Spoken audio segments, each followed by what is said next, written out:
Bermuda imports almost everything across 1,000 kilometers, driving some of the world's highest prices. Global reinsurance income helps fund those imports.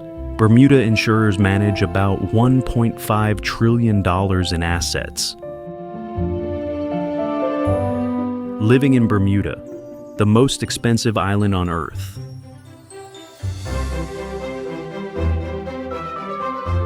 A dry spell turns Bermuda's stepped white roofs into essential hardware. Rain must be caught, stored, and guarded because the island has no rivers or lakes.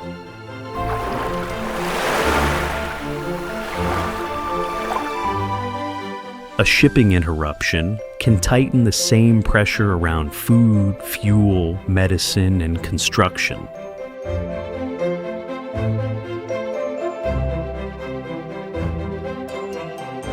Yet Hamilton's low-pastel buildings hold financial liabilities that reach across continents. That mismatch caught my attention.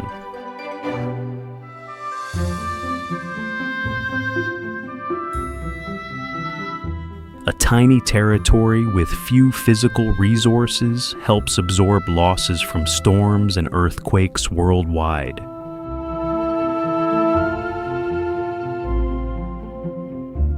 In this video, we trace how that business pays Bermuda's visible bills and ask whether the bargain can survive harsher weather, higher freight costs, and rising seas.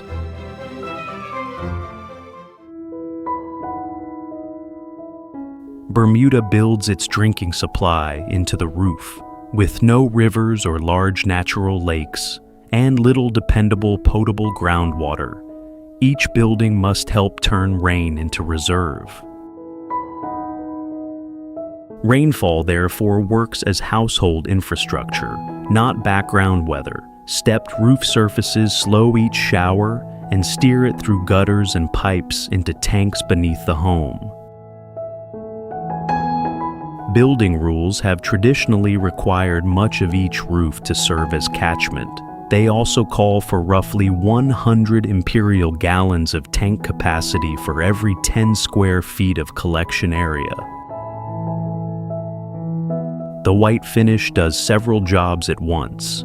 It reflects sunlight, while the heavy roof construction helps a house resist Atlantic hurricane winds.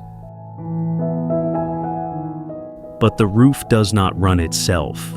Gutters must be cleared, tanks inspected, filters checked, and pumps maintained. Fresh water depends on repeated household labor. Dry weather tightens the limit.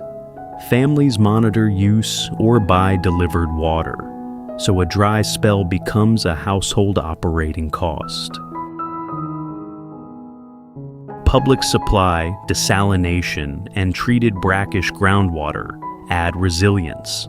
They also consume energy and money, linking a basic drink to machinery, maintenance, and imported fuel. The white roofline is less decoration than survival built into architecture. On an island that imports nearly every physical necessity, even rain is captured, stored, pumped, and treated as an asset.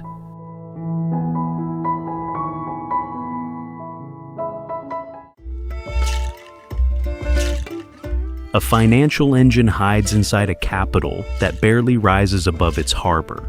Bermuda holds roughly a third of global reinsurance capital, while island-based insurance groups manage about $1.5 trillion in assets.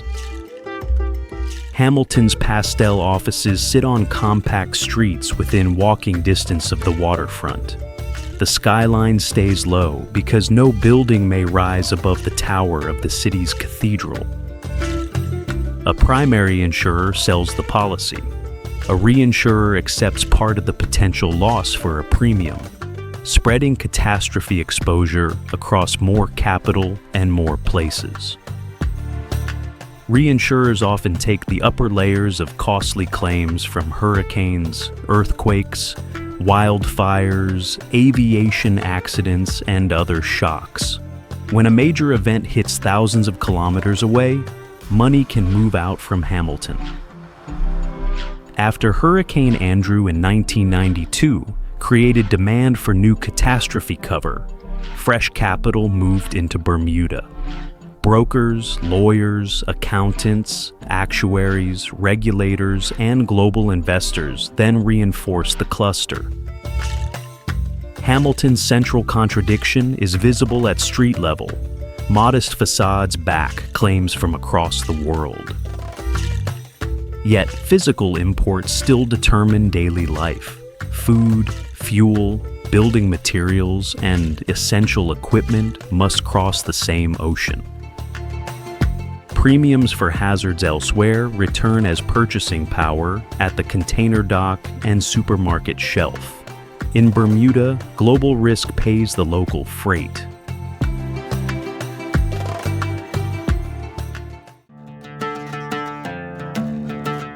A mountain more than 4,000 meters high supports an island with no rivers or lakes. Bermuda is the exposed summit of an extinct volcano that rose from the ocean floor roughly 30 million years ago.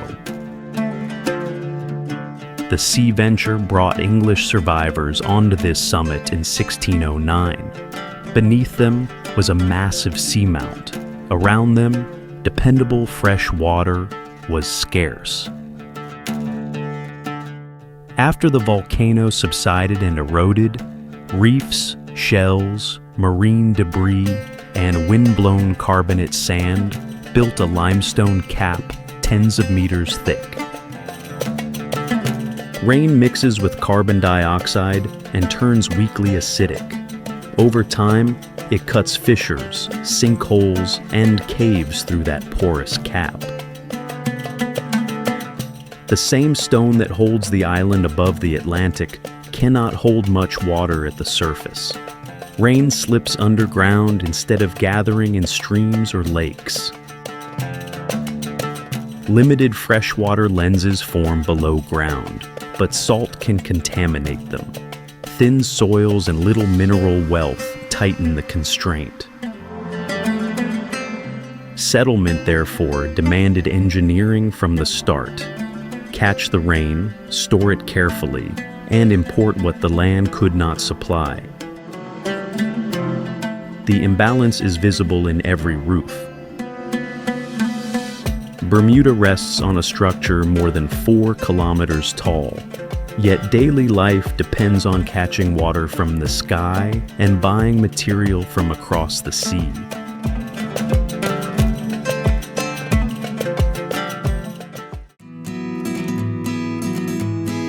With little to extract, Bermudians built a trading economy from the ocean that cut them off.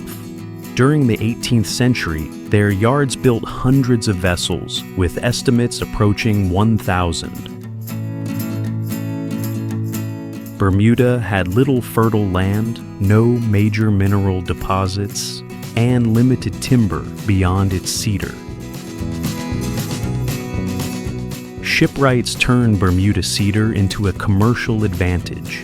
Light and resistant to rot, the wood produced hulls suited to reefs, shifting winds, and tight harbors. The Bermuda sloop carried a tall mast and a fore and aft rig. It could sail close to the wind and turn more easily than many larger square-rigged ships. That advantage carried Bermudian merchants south to the Turks Islands, where seasonal workers raked salt from shallow evaporation ponds. Loaded aboard the sloops, the crystals went north to preserve fish and meat. The return hold mattered as much as the outward cargo. Food, tools, timber, and manufactured goods crossed back to an island that could not produce them economically. The transaction was basic. Hands converted cedar, wind and seamanship into purchasing power. Faster passages increased trade and kept shelves filled.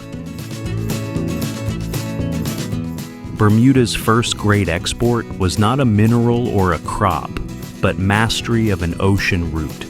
Long before the island sold financial protection, speed and skill financed the imports that kept island life running.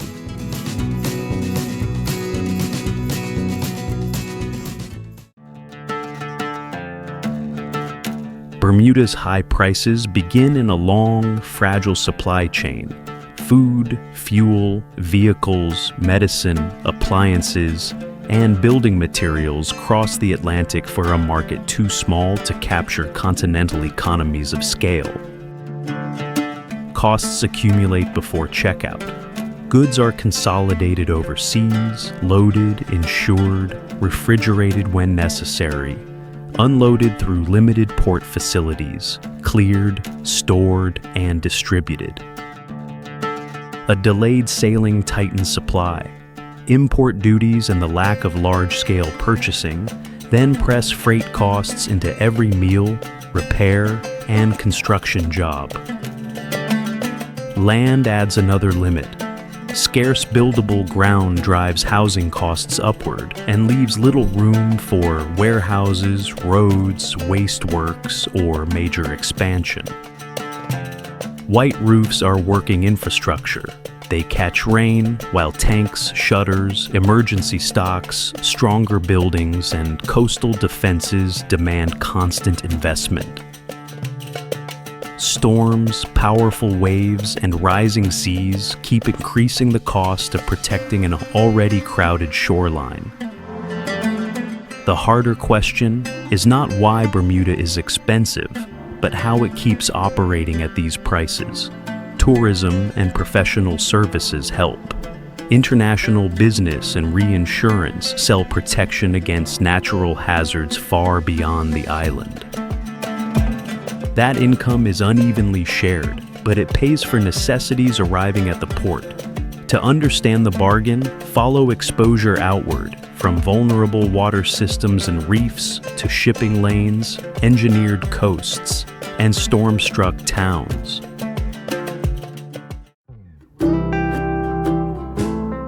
On an island of short distances, movement is rationed before a car enters the road.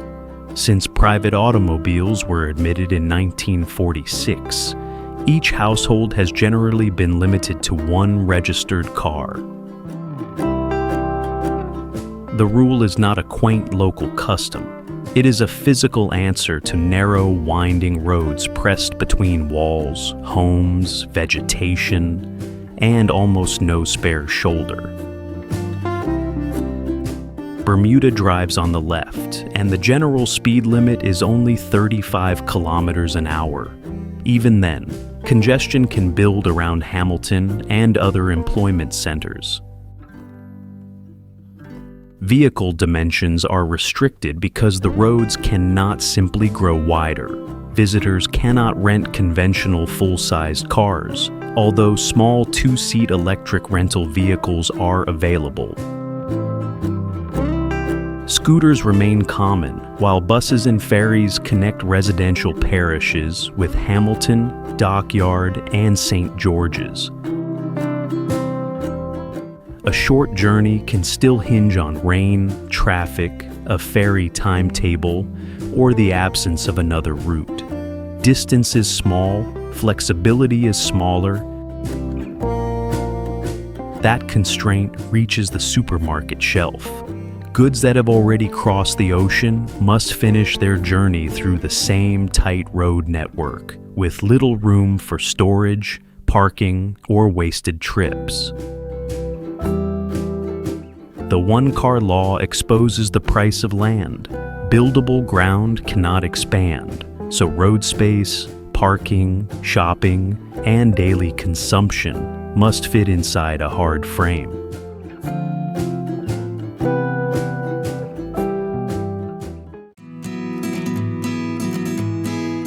The sea that keeps Bermuda warm also keeps Atlantic storms supplied with energy. 4 great currents encircle the Sargasso Sea, and the Gulf Stream carries tropical heat north, past an island with few geographic barriers around it. Unlike an ordinary sea, this one has no coastline. The Gulf Stream, North Atlantic Current, Canary Current, and North Equatorial Current draw its moving boundary. Inside that rotating gyre, little suspended sediment and low surface nutrients often leave the water exceptionally clear. Under favorable conditions, visibility can approach 60 meters. Floating sargassum is not waste. Its mats shelter young fish, turtles, crabs, and other open ocean life. The Gulf Stream also supports a humid subtropical climate and allows coral communities to survive farther north than most Atlantic reefs. Warmth expands what can live here. It also strengthens the hazard.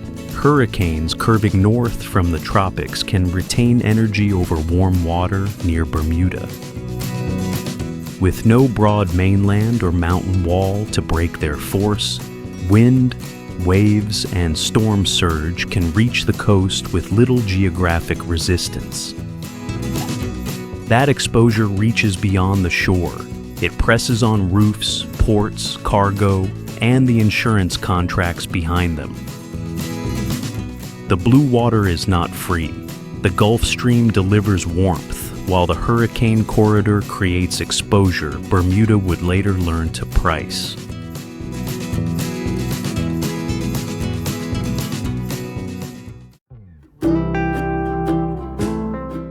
The sand that makes Bermuda look gentle was built beside reefs that trapped ships. More than 300 wrecks are recorded around the archipelago, where a small position error once carried a heavy price. At Horseshoe Bay, part of the pink tint comes from Homotrema rubrum, a red or pink organism that coats the reef. Waves, grazing animals, and erosion break that material into grains. Then currents mix it with pale shell and coral sand. Parrotfish add more carbonate sand as they graze the reef surface.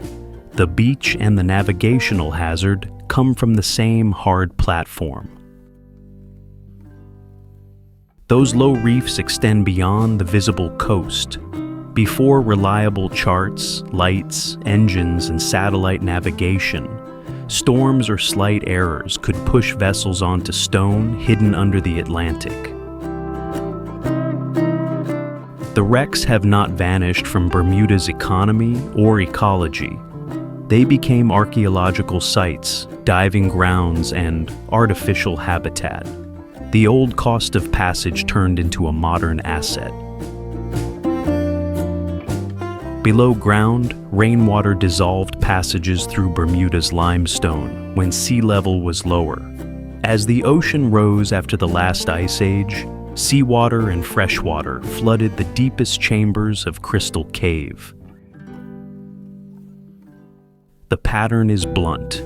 Reefs that destroyed value later created it. Bermuda would repeat that conversion at a larger scale, with catastrophe exposure instead of wrecks.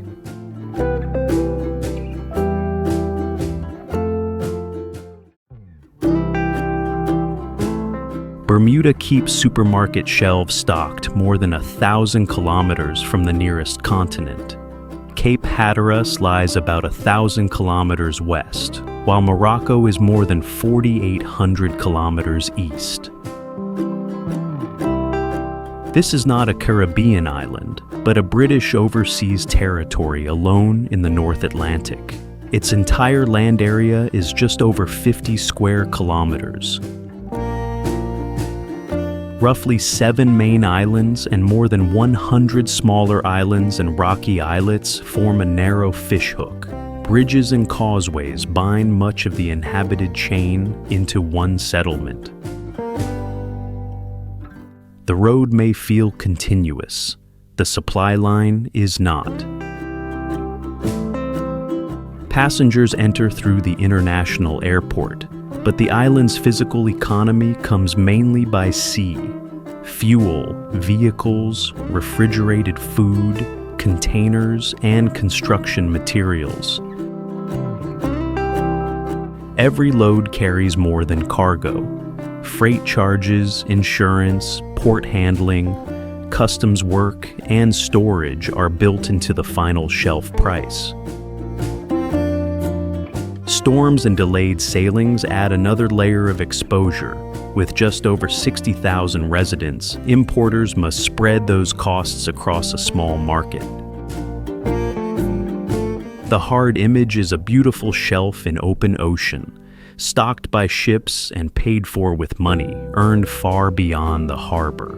Before Bermuda can consume almost anything, distance has already collected its fee.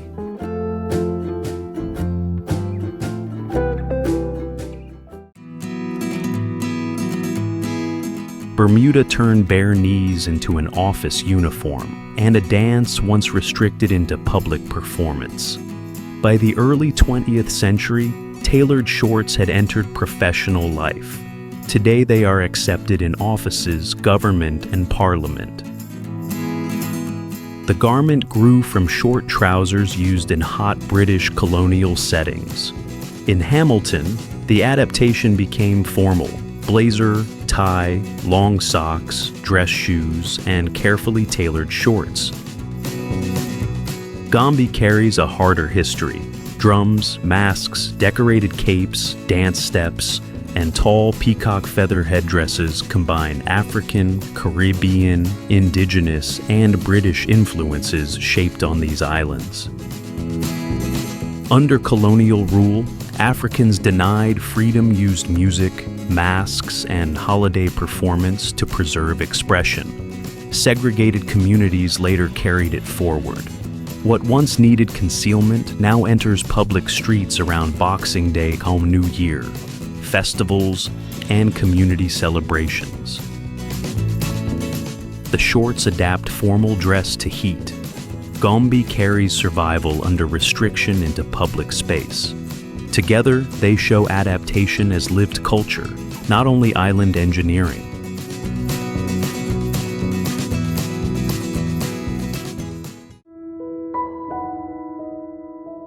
Bad weather does not end Tofino's coastal season.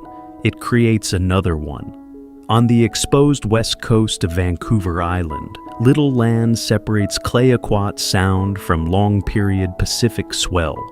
Winter low-pressure systems, strong wind, and salt-laden rain. This is the traditional territory of the Tila o Kwiat First Nation. The coast faces open water with few barriers to weaken incoming weather. Waves break across reefs, beaches, and rocky headlands. Mist moves directly into temperate rainforest dominated by cedar, hemlock, and spruce. Storms deposit large driftwood and reshape sandbars, rip currents in the same surf force surfers and beach walkers to read the water carefully. Marine travel also answers to these conditions. Wind and swell make exposed water harder to cross. Yet the same rough months support a storm-watching economy when business might otherwise slow. Bad weather becomes income, not because it is controlled, but because its force remains visible. Offshore earthquakes add a second pressure. The low coastline sits in a tsunami risk zone marked by evacuation routes and warning systems. The economy becomes most visible when conditions turn rough. Here, imperfect weather supports winter trade while the North Pacific keeps rearranging the shore.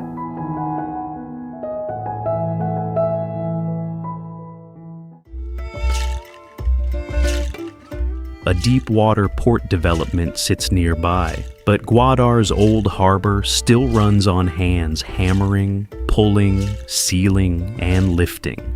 Beneath the hammerhead-shaped headland, small crews keep wooden hulls working on Pakistan's Arabian Sea coast.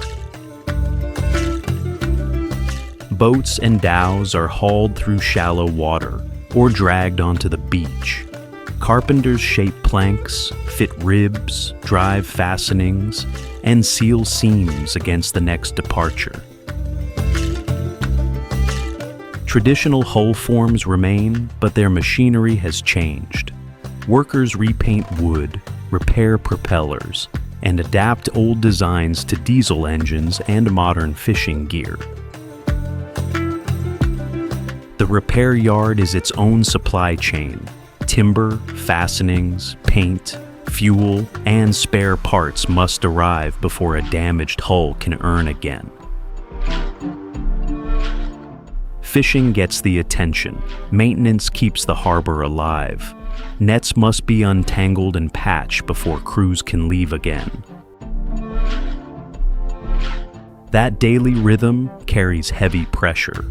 Water is scarce, fish stocks change, and fuel prices reach every engine, auction, and household tied to the shore.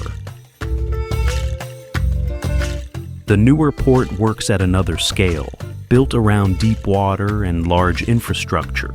The old town still depends on smaller acts repeated with every tide and landing. Each repaired hull buys another trip, but scarce water, changing fish stocks, and higher fuel costs keep narrowing the margin.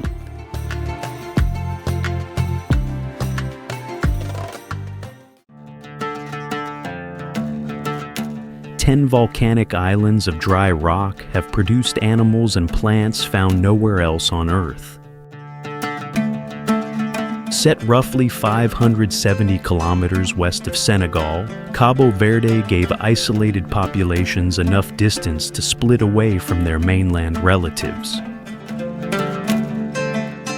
Isolation alone did not shape them. Trade winds wet some high slopes, while rain shadows, thin volcanic soil, salt spray, and long droughts strip other ground almost bare. Native plants survive with small leaves, deep roots, seasonal dormancy, or shelter inside protected ravines. Each tactic saves water or escapes the wind. Endemic larks, warblers, geckos, and insects may occupy one island, one mountain, or a few patches of dry habitat. Their entire world can be that small. Offshore, the ecological boundary widens. Seabirds, whales, fish, and loggerhead turtles depend on waters and nesting beaches around the archipelago. But narrow ranges turn local pressure into global consequence. Grazing, invasive cats and rats, development, broken habitat, or irregular rainfall can affect much of a species' complete range at once. These islands impose a hard biological test: limited soil, uncertain rain, relentless salt, and no mainland reserve close by. Cabo Verde's smallest species show the result. Isolation can shape a distinct animal or plant, then confine its whole range to one island.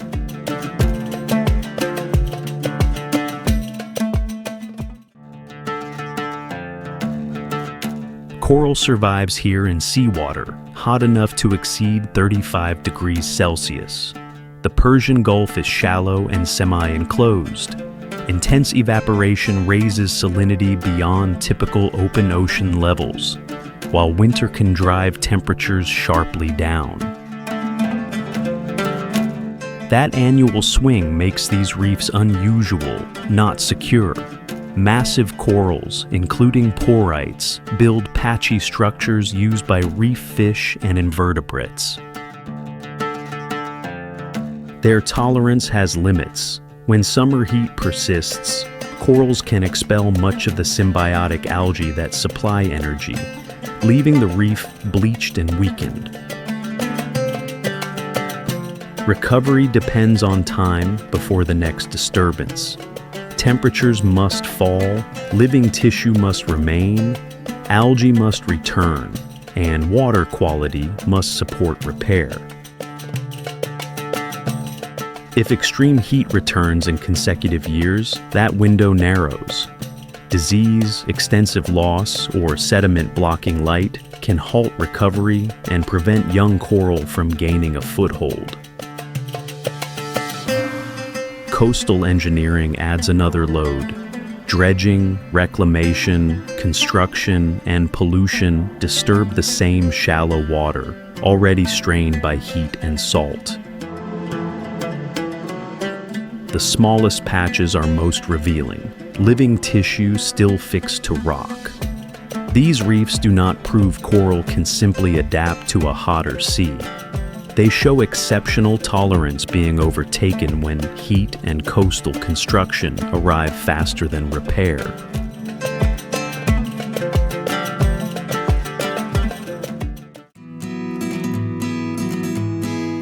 A coast sold as a destination is also a crowded loading floor. At Mouinet, the narrow strip between water, road, and houses must carry boats, catch, fuel, nets, traders, and families. The Round Thung Chai basket boat makes that pressure manageable. It crosses shallow water and surf, moving people and cargo between the beach and larger vessels anchored offshore. Crews often return early with anchovies, squid, shellfish, and other catch. Once the baskets touch shore, weighing and sorting begin at once. Ice, crates, fuel cans, and motorbikes form the handling chain. Traders and relatives move seafood toward markets, drying areas, restaurants, or fish sauce production around Phan Thiet. The work does not end with the sail. Nets are spread, cleaned, and repaired because the next departure depends on maintenance done in full view. Monsoon winds and rough surf can disrupt access. Changing fish stocks, erosion, and resort development squeeze a shoreline already shared by labor, homes, visitors, and boats. The sea never becomes background scenery. It dictates timing, space, repairs, and income. Mouinet is defined by work pressed against the water, basket boats landing, nets spread for repair, and a village clearing space for another catch.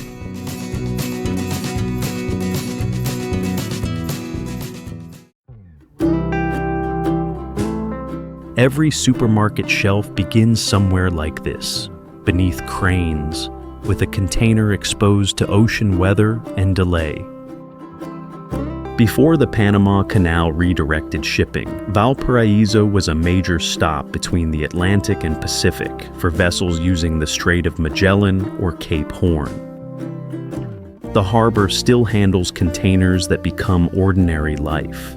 Each arrival carries two prices, freight and protection against damage, weather, and delay. Behind that movement stands a global reinsurance industry worth roughly $1.5 trillion. Bermuda sells part of that protection abroad, then spends the income on imported food, fuel, building materials, and essential infrastructure. Risk pays the freight. Valparaiso shows the physical end of this bargain. Level ground is scarce, so docks grip the waterfront while homes climb the hills by stairs, switchback roads, and historic funiculars.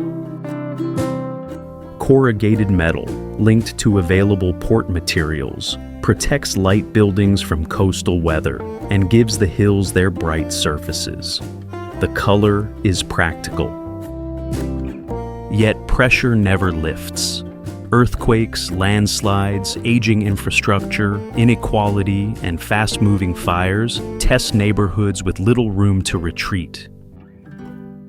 The squeeze defines Valparaiso. Pastel homes, stairs, funiculars, and freight ships crowd together because the port leaves the city nowhere else to go.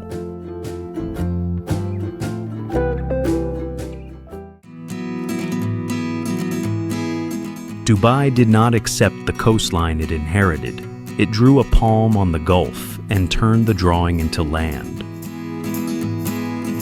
A central trunk, 17 fronds, and a crescent breakwater now extend across water that held no stable ground before construction began in 2001. The geometry is real estate made physical. Each frond multiplies waterfront, creating room for villas, apartments, hotels, roads, and utilities, where the Gulf once moved without obstruction. But a map does not carry weight. Dredged sand had to be placed by GPS-guided equipment, then compacted until it could support concrete, traffic, pipes, and buildings. Around the outside, layered rock absorbs the Gulf's waves. Bridges, a tunnel, and a monorail bind the new ground to Dubai, forcing transport across channels that the project itself created. That conquest of space also alters water movement. The crescent can restrict exchange, so openings and circulation measures help reduce stagnation inside the sheltered arc.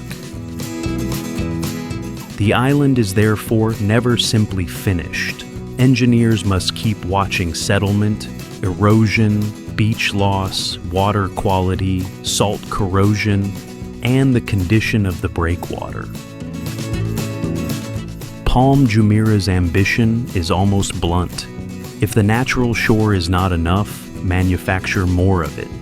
Yet every added meter survives only because machinery and maintenance keep defending the line.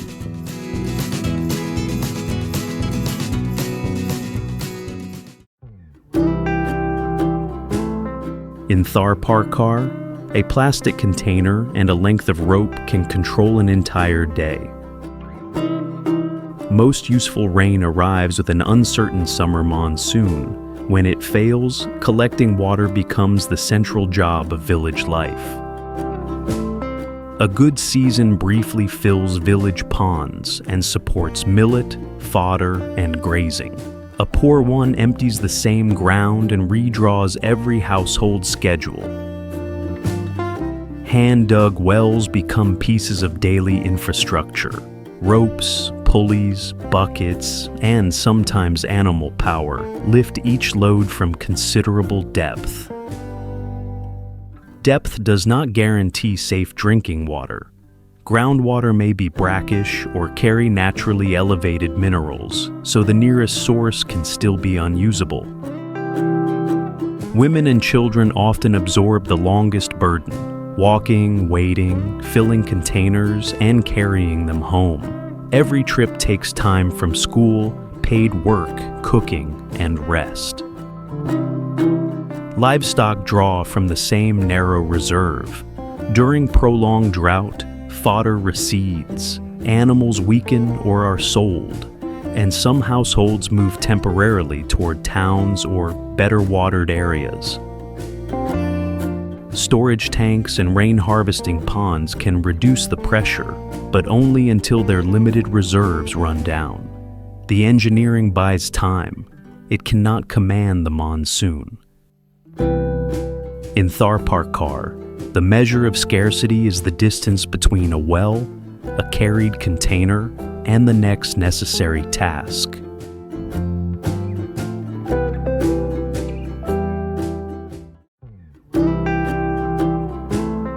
This coast does not soften the Pacific. It takes the ocean at full strength. From dry Baja California to tropical Oaxaca, open beaches receive long-period swell with little protection before it reaches shore. That exposure gives the shoreline its scale and its constant motion. Waves build over deep water, break across shifting sandbars, and drive currents back through the surf. The darker water is not a defect. Depth and suspended sand make this sea look heavier than the reef-filtered turquoise of a sheltered island. Surfers work inside that force, reading swell direction, tide, wind, rocky points, and the shape of each break. Swimmers depend on safer zones, local warnings, and lifeguards who track conditions as they change. On the sand, the same energy becomes work. Instructors, fishing crews, rental stands, vendors, small hotels, and palapa restaurants all earn from a shoreline that never holds one fixed shape. Seasonal sand movement can rebuild one stretch and strip another. A good break can draw surfers and customers. Rough water can narrow the safe space in a matter of hours. The coast earns from motion it cannot control. Surfers and businesses depend on the same swell that shifts sandbars and can close safe water within hours.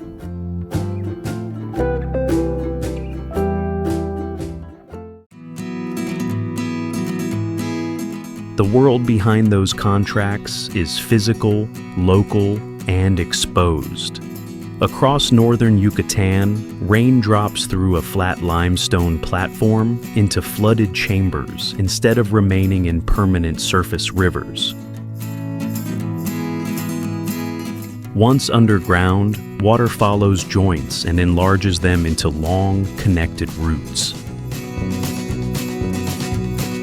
A C-note forms when a cavern roof gives way, or an opening reaches groundwater. A single clear pool may be one exposed point in a connected aquifer. Near the coast, fresh water can rest above denser seawater. Their boundary can shimmer, exposing two layers inside apparently still water. For Maya settlements, these openings supplied dependable water and held ceremonial importance. Hidden geology shaped where communities could endure.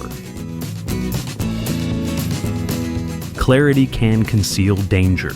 Sewage, farm runoff, or chemicals entering one opening can travel through the network and affect distant water.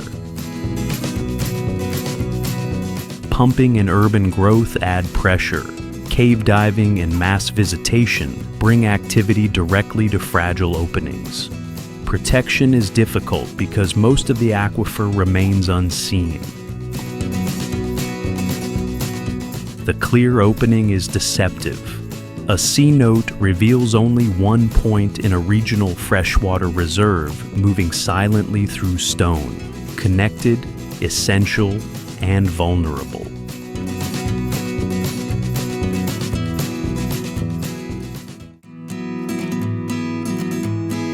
A mountain range stands open at the Atlantic's edge, exposing rock normally buried deep inside the planet. Gros Morne preserves continental collision and repeated glaciation in one hard cross-section. The orange-brown tablelands contain mantle-derived peridotite, forced upward when ancient continents and an ocean basin collided. That exposed stone became important evidence for plate tectonics. Farther north, glaciers cut the steep walls around Western Brook Pond.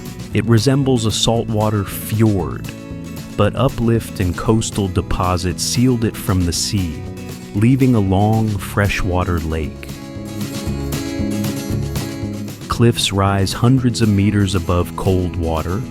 Boats and hikers become scale markers against terrain formed far beyond a human lifetime. Nothing here is finished. Thin soils, cold Atlantic air, heavy precipitation, and constant freezing and thawing keep prying at the exposed rock. The long-range mountains belong to the Appalachians, but their structure is unusually clear here. Bare slopes reveal what vegetation and deeper ground usually conceal. The terrain conceals almost nothing. The water is cold, the walls abrupt, and the geology has almost no cover. Gros Morne is less a scenic backdrop than an exposed section of Earth, where collision raised the rock and ice cut the walls.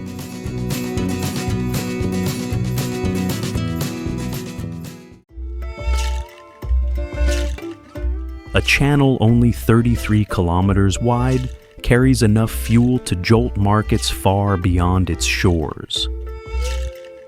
In many recent years, roughly 1/5 of the world's traded petroleum liquids has passed through the Strait of Hormuz, along with a major share of shipped liquefied natural gas. It links the Persian Gulf to the Gulf of Oman and the Arabian Sea, between Iran and Oman's Musandam Peninsula. But deep draft commercial traffic is squeezed into regulated inbound and outbound lanes only a few kilometers across, divided by a buffer. Tankers and gas carriers hold those lanes while fishing boats, patrol vessels, and regional traffic cut across the surrounding water. The geometry leaves little room for surprise. Crews answer that pressure with charts, radar, identification signals, traffic separation rules, and constant watchkeeping. Every course change and engine response matters in restricted water. A collision, mechanical failure, military standoff, or temporary closure could delay cargo and push energy prices upward across continents. Alternative pipelines exist, but they cannot fully replace this route. That exposure travels with the cargo into freight rates, fuel bills, and the insurance behind every voyage. At Hormuz, global trade is held together by two narrow lanes, working engines and crews that cannot lose focus.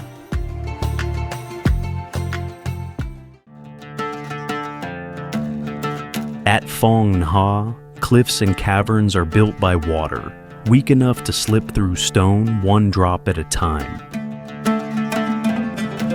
Rain absorbs carbon dioxide from air and soil, becomes mildly acidic, and slowly dissolves the ancient limestone along faults and fractures. A crack becomes a channel. The channel widens into a passage, then a gallery, a shaft, or a chamber large enough to erase any sense of the surface above. The work does not stop when the water enters open air. Mineral-rich droplets release carbon dioxide and leave thin layers of calcite behind. Layer after layer, stalactites descend from the roof while stalagmites rise from the floor. Given enough time, the two can lock into a single column. Below them, underground rivers still carry sediment through lower passages. Monsoon floods can raise water quickly, cut new banks, and block routes that remain open in drier conditions. Darkness imposes another limit. Bats and invertebrates persist with scarce food and little or no light, while boats, walkways, lamps, and controlled routes expose only a small accessible part. Phong Nha changes the meaning of scale. Landscape is not always made by overwhelming force. Each mineral layer proves what tiny actions can build when repeated long enough.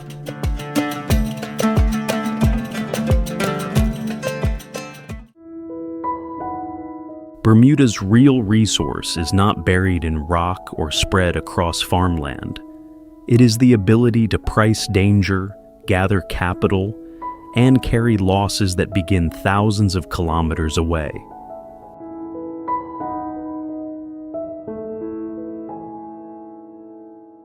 I think that changes how this island should be understood.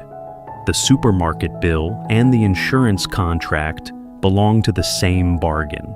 One brings necessities inward.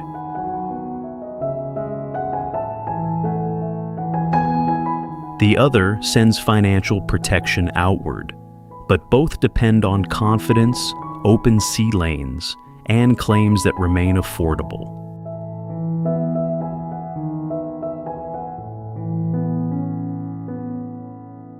As oceans warm, coastal damage grows, and shipping faces new strain. That bargain will be tested from both sides. Bermuda is therefore more than an expensive exception.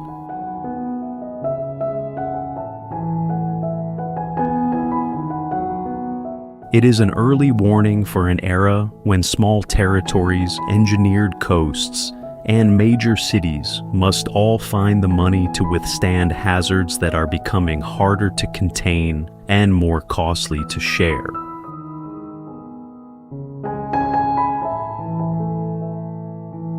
Follow the money beyond the postcard coast, through cargo ports, waterworks, insurance offices, and artificial shores, where the price of ordinary life reveals how the modern world distributes risk.